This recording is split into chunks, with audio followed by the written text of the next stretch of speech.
Itong lugar namin, Sitio Maligaya 2, San Vicente, San Pedro, Laguna. Siyempre, alam mo naman, ganitong lugar, squatter area, tabing rilis, dikit-dikit ang bahay. Madilim talaga rito sa lugar ko na to. Wala kami dito sa loob, lagi kami sa labas. Nadadapa kasi madilim, yung dadaan mo, hindi mo alam, may nakaharang. Tutulog na lang ako, wala ilaw eh. Ang tawag nila sa akin dito si Mang Dimi Solar. Napaliwanag ko yung mga bahay nila magdilim.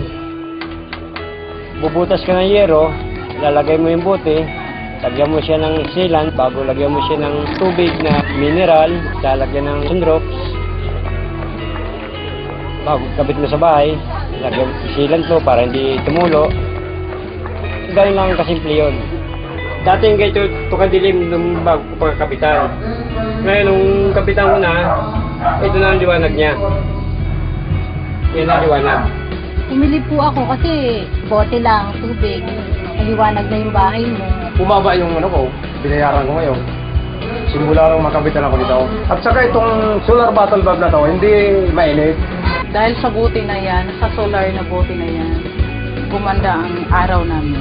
Ang nalagyan na namin ito ay bali 643. Gusto nga namin tuloy-tuloy para marami nga matulungan mga tao rin na yung maliwanagan mga bahay nila madidilim. Parang katulad na rin ng bumbilya. Dati natin nakakalimutan at pakinabangan na ngayon.